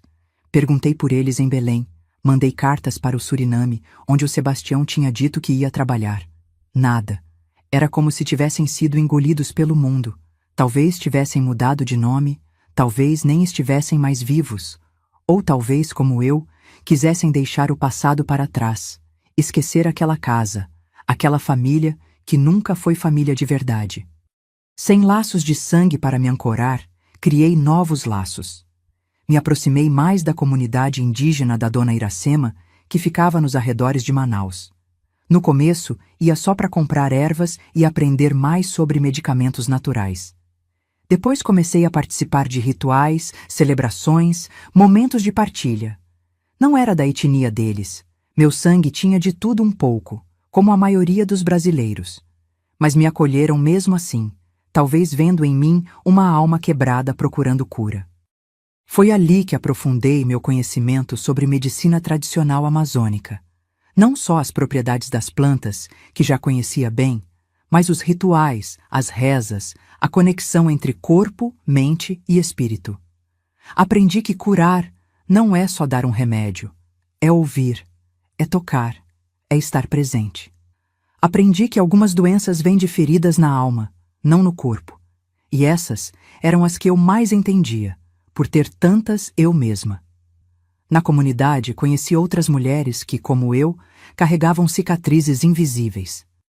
Mulheres que tinham sido abusadas, abandonadas, maltratadas. Começamos a nos reunir informalmente para trocar experiências, para chorar juntas, para rir também, porque apesar de tudo, a vida sempre encontra um jeito de seguir. Esse grupo virou minha primeira família de verdade. Não de sangue, mas de escolha, de dor compartilhada, de cura buscada juntas. Com o tempo, meu pequeno negócio de ervas cresceu. Consegui uma banquinha no Mercado Municipal de Manaus, um espaço pequeno, mas bem localizado, onde pessoas de todos os cantos da cidade passavam. Organizada com prateleiras de madeira que fiz eu mesma, potes de vidro reciclados, sacos de papel pardo com meu nome escrito à mão. Não era nada chique, mas era limpo, organizado e tinha o que as pessoas precisavam. Logo não estava vendendo só ervas cruas, mas minhas próprias fórmulas. Misturava, testava, ajustava até encontrar as combinações perfeitas para cada problema. Tinha o xarope da Dona Ota para tosse, a pomada milagrosa para feridas que não cicatrizavam, o chá das 7 ervas para problemas de mulher. Cada receita guardada cuidadosamente na memória, depois anotada num caderninho quando aprendi a escrever melhor. Meus clientes não vinham só pelos remédios. Vinham pelos conselhos, pelo ouvido atento, pelo toque gentil nas mãos, enquanto eu explicava como usar o medicamento. A senhora tem um dom, me diziam, mesmo eu sendo ainda jovem para ser chamada de senhora. Cura o que médico não vê. Eu sorria, agradecia, mas sabia que não era dom, era experiência. Quem conhece a dor, reconhece ela nos outros. Quem atravessou o inferno, sabe guiar outros na travessia. A banquinha no mercado virou um ponto de encontro, especialmente para mulheres. Algumas vinham pela dor física, uma inflamação, uma febre, um mal-estar. Outras, eu logo percebia, vinham por dores mais profundas, o olhar baixo, o corpo curvado como se estivesse sempre esperando um golpe, a voz que mal saía. Eu conhecia esses sinais como conhecia as linhas da minha própria mão. Eram os mesmos que carreguei por anos. Com cuidado, com respeito, comecei a identificar essas mulheres e meninas abusadas entre minhas clientes. Nunca perguntava diretamente. Sabia como era difícil falar, como a vergonha queimava a garganta, fechava a boca. Em vez disso, oferecia um espaço seguro. Uma xícara de chá nos fundos da banca, uma conversa que podia ir onde elas quisessem levar. E quando sentiam confiança, quando as palavras finalmente vinham, eu escutava. Só isso às vezes já era um remédio forte, ser ouvida, ser acreditada. Para algumas, que estavam em situações mais desesperadoras, oferecia mais que palavras. Um cantinho para dormir no quarto, que agora já era maior, pois alugava uma casa pequena e não mais só um cômodo. Uma chance de trabalhar comigo, aprendendo sobre as ervas, atendendo clientes. Um empurrão para a independência financeira que eu sabia ser a chave para a liberdade verdadeira. Quando tiver teu próprio dinheiro, eu dizia, pode tomar tuas próprias decisões. Assim, sem planejar, criei uma pequena rede de proteção para mulheres vulneráveis. Não era uma instituição formal, não tinha nome nem endereço fixo. Era apenas uma teia de contatos, de apoio mútuo, de informações sussurradas. Procura a Dona Otacília no mercado, ela ajuda. Algumas ficavam pouco tempo, só o suficiente para juntar coragem e dinheiro para recomeçar em outro lugar. Outras ficavam mais, viravam aprendizes, depois parceiras, depois seguiam seu caminho levando o conhecimento adiante. Agora me diz uma coisa sincera, você acha errado o que fiz? Envenenei meu próprio pai lentamente, vendo ele definhar dia após dia, e coloquei minha mãe num asilo onde ela passou seus últimos anos em solidão. Fui uma assassina cruel ou fiz justiça onde ninguém mais faria? O que você teria feito no meu lugar? Me conta aqui nos comentários. Com o passar dos anos, meu pequeno negócio foi crescendo quase sem eu perceber. Comecei a expandir além dos remédios tradicionais. Criei uma linha de cosméticos naturais, sabonetes de andiroba, hidratantes de cupuaçu, óleos para o cabelo de Prakashi. As mulheres de Manaus adoraram. Produtos naturais, que não agrediam a pele nem o bolso, feitos por uma mulher da terra que entendia as necessidades locais.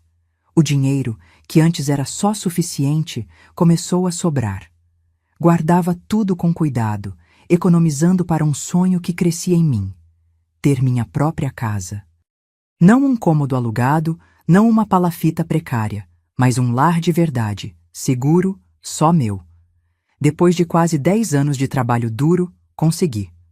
Comprei uma casinha simples no bairro Adrianópolis, longe de ser o mais chique da cidade, mas decente, seguro, com ruas calçadas e vizinhos respeitadores. O dia que recebi as chaves da casa foi um dos mais felizes da minha vida. Entrei sozinha, fechei a porta e chorei. Chorei de alegria, de alívio, de orgulho. Aquelas paredes eram minhas. Ninguém podia me tirar dali. Ninguém mandava ali além de mim. Plantei um jardim nos fundos, com todas as ervas que usava. Transformei um dos quartos em laboratório para preparar meus remédios e cosméticos. Na sala, uma estante com os livros que lentamente aprendi a ler direito, estudando sozinha nas horas vagas. Porque isso também fiz, estudei. Não em escola formal, que já era tarde demais para mim, mas sozinha. Comprava livros de botânica, de farmacologia natural, de anatomia básica. Lia devagar, consultava dicionários, anotava tudo. O conhecimento que antes era só prático, passado oralmente, ganhou fundamento teórico. Comecei a entender o porquê das coisas que já sabia que funcionavam. Foi como acender luzes em quartos que já conhecia no escuro. De repente, via detalhes que nunca tinha notado. Logo, não era mais apenas a herveira do mercado ou a mulher dos remédios caseiros. Virei referência. Médicos da cidade indicavam pacientes para mim, extraoficialmente, claro. Vai lá na dona Otacília, ela tem um remédio bom para isso, diziam quando a medicina convencional falhava ou quando o paciente não tinha dinheiro para tratamentos caros.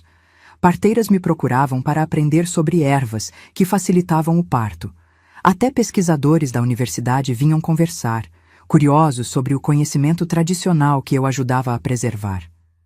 Claro que nem tudo foram flores nesse caminho. Tive meus desafios, meus medos, meus tropeços. O primeiro grande susto veio uns 2 anos depois da morte do meu pai. Um policial apareceu na minha banquinha do mercado, fazendo perguntas. Tinha havido um inquérito, disse ele. Alguém, suspeitei logo da minha mãe, num momento de lucidez ou culpa, tinha levantado a possibilidade de que a morte não tinha sido natural. Gelei por dentro, mas mantive a calma por fora. Respondi tudo com a inocência que não tinha. Não sabia de nada estranho. Sim, ele tinha definhado aos poucos. Não desconfiava de nada na época. Os remédios caseiros? Eram só chás para aliviar o sofrimento, coisas simples que qualquer um tomava. O policial anotou tudo, me olhou com aqueles olhos que pareciam querer ler minha alma, e foi embora. O inquérito foi arquivado por falta de provas algumas semanas depois. Suspirei aliviada, mas o medo ficou por muito tempo. Um fantasma do passado que às vezes ainda me visitava nas noites mais escuras. Outro desafio veio anos depois, quando meu negócio já estava bem estabelecido. Um incêndio destruiu parte do mercado municipal, incluindo minha banca. Nunca se descobriu a causa oficial, mas tinha minhas suspeitas.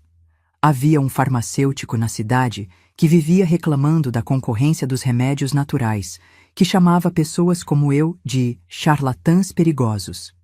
Coincidência ou não, o fogo começou perto da área dele e se espalhou convenientemente na direção da minha banca. Perdi quase tudo: estoque, livros de anotações, dinheiro guardado no caixa. Por semanas fiquei desnorteada, sem saber como recomeçar. Foi quando minhas filhas, as mulheres que tinha ajudado ao longo dos anos, se reuniram para me ajudar. Uma trouxe ervas do quintal, outra doou potes de vidro, uma terceira ofereceu um espaço temporário na casa dela. Como formiguinhas reconstruindo o formigueiro depois da chuva, reconstruímos juntas o que o fogo tinha levado. Em poucos meses, estava de volta ao mercado, numa banca nova e até maior que a anterior. Mas o desafio mais difícil não veio de fora. Veio de dentro. Apesar de todo o sucesso aparente, de toda a força que demonstrava, carregava feridas profundas que nunca tinham cicatrizado completamente. Por volta dos 35 anos, caí numa depressão tão forte que mal conseguia levantar da cama. Memórias que achava enterradas voltavam em pesadelos vívidos. O cheiro dele, o peso dele, a dor. Tudo voltava como se estivesse acontecendo de novo. Acordava gritando, suando frio, o coração disparado. Durante meses, vivi numa escuridão interna que nenhuma das minhas ervas parecia curar. Perdi peso, perdi clientes, quase perdi a vontade de continuar. Houve dias em que olhei para o Rio Negro, suas águas escuras e profundas, e pensei como seria fácil deixar que me levasse. Acabar com a dor de uma vez, ser livre de um jeito diferente, definitivo. Foi a dona Iracema, já bem velhinha nessa época, que me salvou. Apareceu na minha porta um dia, como se soubesse o que estava acontecendo, mesmo sem ninguém contar. Tá na hora de curar o que ficou guardado, ela disse simplesmente. Me levou para a aldeia dela, para um ritual de cura que durou 3 dias e 3 noites. Não posso contar os detalhes, são sagrados. Mas posso dizer que saí de lá diferente. Não curada completamente. Algumas feridas nunca fecham totalmente, mas em paz. Compreendi que carregaria sempre as cicatrizes do que vivi, mas que elas não precisavam me definir. Que podia ser mais que meu passado, mais que minha dor. Voltei para minha vida com uma força renovada, um propósito mais claro. Não estava apenas vendendo remédios ou ajudando mulheres. Estava criando um caminho de cura para mim e para outras. Um caminho que respeitava a dor, que não fingia que ela não existia, mas que também não deixava que ela tivesse a última palavra. Foi mais ou menos nessa época que conheci o Aurélio. Ele estava de passagem por Manaus, comprando especiarias para revender em Santa Catarina, onde morava. Veio à minha banca procurando ervas aromáticas típicas da região que pudesse incluir nos produtos dele. Um homem calmo, de fala mansa, com olhos que sorriam antes da boca. No começo, mantive distância. Homens ainda me davam medo, mesmo depois de tantos anos. Especialmente homens que demonstravam interesse. E o Aurélio, desde o primeiro dia, deixou claro que me achava especial. Notei os olhares prolongados, o jeito de arrumar desculpas para voltar à banca, as perguntas que iam muito além das ervas que queria comprar. Mas não fugi como costumava fazer. Algo nele, talvez a paciência, talvez o respeito ao meu espaço, me deixou curiosa em vez de assustada. Ele ficou em Manaus por 3 semanas naquela primeira viagem. Vinha à banca todos os dias, comprava alguma coisinha, conversava um pouco mais. No último dia, me convidou para jantar. Recusei. Ele sorriu, disse que entendia e me deu um cartão com o endereço dele em Santa Catarina. Se um dia passar por lá, disse simplesmente. Guardei o cartão, achando que nunca usaria. 6 meses depois, ele voltou a Manaus. Dessa vez ficou 1 mês. E, de novo, vinha todos os dias. Conversávamos sobre ervas, sobre a floresta, sobre o trabalho dele com especiarias. Nunca sobre passados, nunca sobre dores. Como se entendesse instintivamente que havia territórios em mim que não estavam abertos a visitantes. No último dia, de novo me convidou para jantar. Dessa vez, aceitei. Foi um jantar simples, num restaurante pequeno perto do porto. Ele falou mais que eu, sobre sua cidade, seu trabalho, seus sonhos de expandir o negócio. Não perguntou por que eu era tão reservada. Não tentou ultrapassar os limites invisíveis que eu estabelecia. Quando me deixou em casa, estendeu a mão para um aperto formal. Não tentou me beijar, não tentou entrar, apenas disse: "Foi uma noite especial. Espero que possamos repetir quando eu voltar. Assim foi por quase 3 anos. Ele voltando a Manaus a cada 6 meses, os encontros aumentando gradualmente em intimidade e confiança. Até que um dia, sentada na varanda da minha casa, com ele ao meu lado falando sobre os planos para a próxima viagem, percebi que estava apaixonada. Era um sentimento estranho para mim, assustador e maravilhoso ao mesmo tempo. Guardei para mim por mais algum tempo, testando, verificando, me certificando que não era apenas gratidão ou carência. Quando finalmente falei, ele não pareceu surpreso.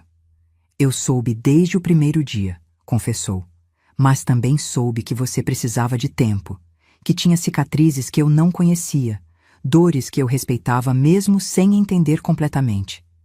Foi a primeira vez que choramos juntos, eu de alívio por ser compreendida, sem precisar explicar tudo, ele de alegria por finalmente quebrar a última barreira entre nós. O relacionamento seguiu num ritmo próprio, respeitoso, atento às minhas limitações. Aurélio nunca me pressionou, nunca exigiu mais do que eu podia dar. Quando lhe contei partes da minha história, nunca tudo, algumas coisas são pesadas demais para compartilhar mesmo com quem amamos, ele chorou comigo, segurou minhas mãos e disse as únicas palavras que faziam sentido. Sinto muito que isso tenha acontecido com você. Não foi sua culpa. E você é mais forte e incrível do que imagina por ter sobrevivido e se tornado quem é. Nos casamos quando eu tinha 42 anos, tarde para os padrões da época, mas no tempo certo para nós. Foi uma cerimônia simples, com poucos convidados, na casa de Dona Iracema, que fez questão de nos abençoar no jeito tradicional do povo dela. Não usei vestido branco. Escolhi um azul escuro, como as águas do Rio Negro. Não tive pai para me levar ao altar. Caminhei sozinha, orgulhosa do caminho que tinha trilhado para chegar até ali. Depois do casamento, veio a decisão mais difícil: ficar em Manaus ou ir para Santa Catarina com ele. Amava minha cidade, meu trabalho, a comunidade que tinha construído, mas também ansiava por um recomeço completo, longe das memórias, longe dos fantasmas que ainda às vezes me visitavam nos cantos escuros da casa, nos becos familiares da cidade.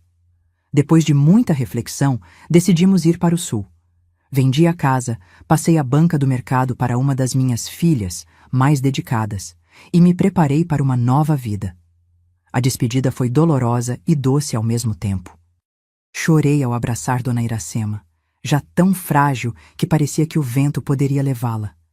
Você vai curar outras feridas em outros lugares, ela disse. É seu destino. As mulheres que tinha ajudado ao longo dos anos vieram todas se despedir, trazendo pequenos presentes, uma planta, um amuleto, uma carta de agradecimento. Cada uma dessas mulheres carregava um pedaço da minha história. Cada uma seguiria levando adiante algo que tínhamos construído juntas. Parti de Manaus num dia de chuva fina, daquela que mais parece uma névoa úmida. O rio, as palafitas, a floresta ao fundo, tudo parecia se despedir, acenando entre gotas de água. Levava comigo apenas o essencial: algumas roupas, meus livros mais preciosos, sementes das plantas que eram minhas companheiras de cura e, claro, o ralador de madeira e dentes de pirarucu da minha avó. Aquele pequeno objeto que tinha sido testemunha silenciosa de toda a minha vida, da inocência à dor, da vingança à cura, e agora, finalmente, ao amor. A viagem para Santa Catarina foi longa e cansativa, mas cheia de descobertas. Nunca tinha saído do Amazonas antes. Nunca tinha visto montanhas. Nunca tinha sentido um frio que fizesse os dentes baterem. Cada cidade, cada paisagem era uma revelação. E Aurélio, paciente como sempre, me explicava tudo, me mostrava tudo, orgulhoso de poder me apresentar seu mundo como eu tinha apresentado o meu a ele. Chegamos a Florianópolis num entardecer dourado de outono. A cidade era diferente de tudo o que conhecia. O mar azul, em vez do rio escuro, as casas de alvenaria em vez das palafitas de madeira, o ar fresco e salgado em vez do calor úmido da floresta. A casa que seria nossa ficava num bairro simples, mas agradável, com vista para uma faixa de mar que brilhava ao longe. Não era grande nem luxuosa, mas era aconchegante, limpa, cheia de luz. Um bom lugar para recomeçar. Os primeiros meses foram de adaptação. Estranhei o clima, os costumes, a forma diferente de falar. Senti falta das minhas plantas, dos meus clientes, da comunidade que tinha construído. Mas aos poucos, como uma semente transplantada, comecei a criar raízes naquele novo solo. Plantei um jardim de ervas no quintal pequeno. Nem todas sobreviveram ao clima diferente, mas muitas se adaptaram como eu estava me adaptando. Comecei a atender algumas pessoas do bairro que vinham em busca de remédios naturais para pequenos problemas. A fama da curandeira do norte se espalhou lentamente. Aurélio apoiou cada passo dessa transição. Construiu uma estufa pequena para as plantas que precisavam de mais calor, trouxe livros sobre a flora local para que eu pudesse expandir meu conhecimento, apresentou-me a pessoas que poderiam se interessar pelo meu trabalho. Nosso relacionamento crescia junto com essa nova fase, se fortalecia nas dificuldades superadas juntos, se aprofundava na cumplicidade diária. Era um amor adulto, consciente, construído com paciência e respeito, tão diferente de tudo que já tinha conhecido antes. Hoje, com meus 78 anos nas costas, vivo nessa casinha simples à beira-mar em Florianópolis. Não é mansão, mas para mim é um palácio. Da janela da cozinha, vejo o mar todo dia, às vezes calmo como um lago, outras bravo como uma fera. Esse azul infinito me dá uma paz que nunca achei que fosse encontrar na vida. Tenho meu cantinho no quintal, onde planto minhas ervas, muitas trazidas lá do Amazonas, adaptadas aqui para o clima do sul com muito carinho e paciência. A priprioca, a andiroba, o quebra-pedra, todas resistindo bravamente ao frio que às vezes castiga. Como eu, são sobreviventes teimosas que se reinventaram longe da terra natal. O maior presente que a vida me deu, além da liberdade que tanto lutei para conquistar, foi minha filha Vitória. Veio quando eu já tinha 43 anos, quase desistindo de ser mãe. Uma gravidez difícil, cheia de medos e fantasmas. Cada vez que a barriga crescia, me lembrava daquela outra gravidez, aos 14 anos, tirada à força pelo meu pai.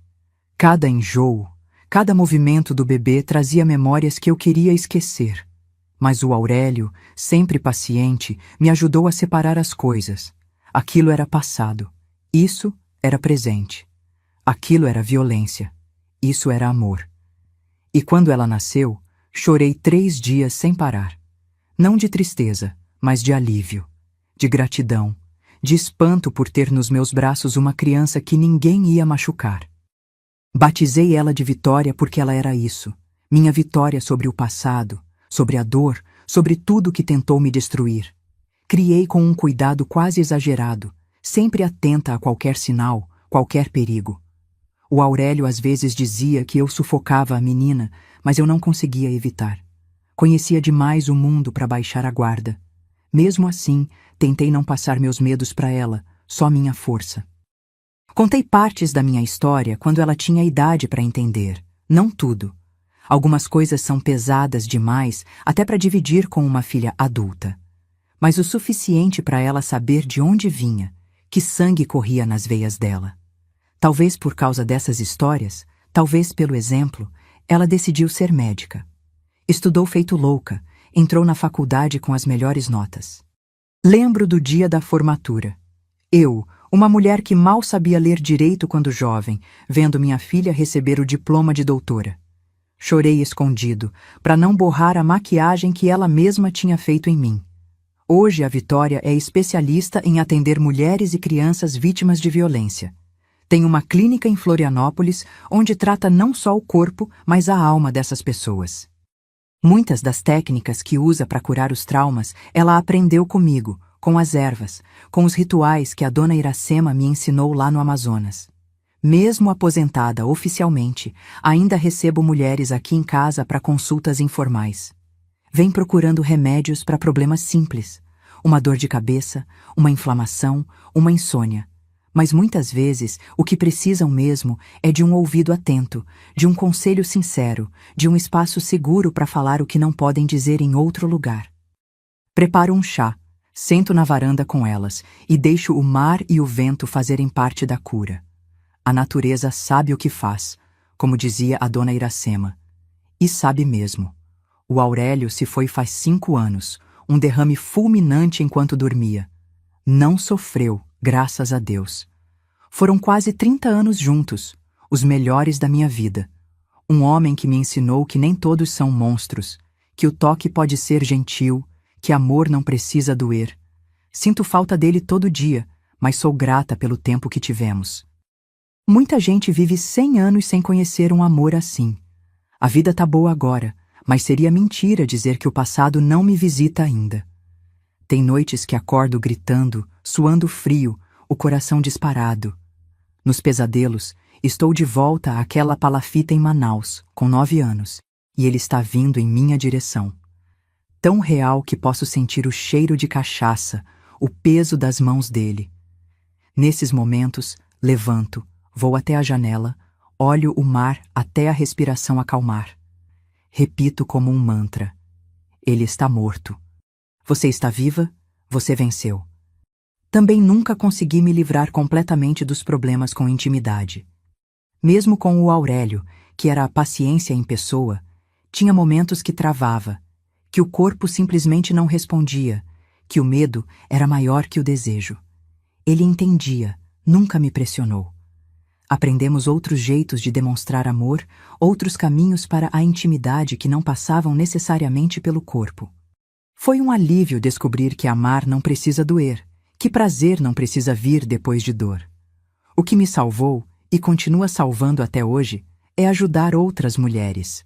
Cada vez que consigo tirar alguém de uma situação parecida com a que vivi, é como se curasse um pedacinho de mim mesma. Cada menina que vejo crescer forte, independente, livre dos medos que me amarraram por tantos anos, é uma vitória não só dela, mas minha também. É como se cada uma delas fosse um eco do que poderia ter sido minha vida se tivesse tido ajuda antes, se alguém tivesse me visto, me ouvido, me estendido a mão. O mar também me cura. Coisa engraçada, nasci e cresci à beira do rio, mas foi o mar que me trouxe paz. Talvez porque o rio me lembre daquela vida, daquela casa, daqueles anos de terror. O mar é novo, é diferente, não carrega essas memórias. Quando olho para o horizonte infinito, sinto que os problemas ficam pequenos, que o passado vai se diluindo como sal na água. As plantas também são minhas aliadas na cura diária. Cuidar delas, ver crescerem fortes mesmo longe de sua terra natal, me ensina que adaptação não é fraqueza, é sobrevivência. Dessas décadas todas de vida, tirei algumas lições que faço questão de passar adiante. A primeira, e mais importante, aprenda a identificar os sinais precoces de abuso. O controle excessivo, o isolamento, a humilhação disfarçada de brincadeira, a culpa que eles sempre jogam em cima da vítima. Essas coisas nunca melhoram sozinhas, só pioram com o tempo. Se eu tivesse tido alguém para me ensinar isso quando menina, talvez minha história fosse diferente. Outra lição fundamental: mulher precisa ter independência financeira. Dinheiro próprio, conta no banco só dela, uma profissão, um saber que ninguém pode tirar. Foi isso que me salvou no final. Saber fazer algo que tinha valor, que me permitia sobreviver sozinha. Quantas mulheres continuam em relacionamentos abusivos porque não têm como se sustentar?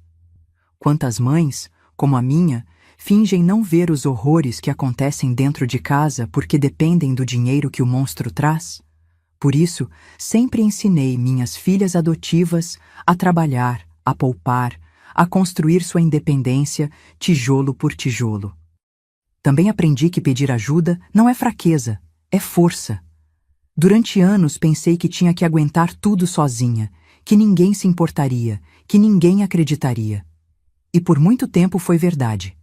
Mas encontrei a dona Iracema e ela me estendeu a mão quando mais precisava. Depois vieram outras, a comunidade indígena, as mulheres que conheci em Manaus, meu marido, minha filha. Ninguém se salva completamente sozinho. Precisamos uns dos outros, mesmo que seja só para confirmar que não estamos loucos, que o que sentimos é real, que merecemos coisa melhor. E talvez a lição mais difícil: às vezes, a melhor forma de curar a si mesmo é ajudar outros a se curarem. Quando comecei a receber mulheres na minha banquinha do mercado, não era por altruísmo. Era porque via nelas o mesmo olhar perdido que tinha visto tantas vezes no espelho. Ajudando-as, estava na verdade ajudando aquela menina de 9 anos que ainda vivia dentro de mim, gritando por socorro. Cada mulher que saía da minha banca um pouco mais forte, um pouco mais esperançosa, levava consigo um pedacinho do meu próprio fardo. Faz uns 20 anos que recebi uma carta da minha mãe, lá do asilo em Manaus, onde a deixei.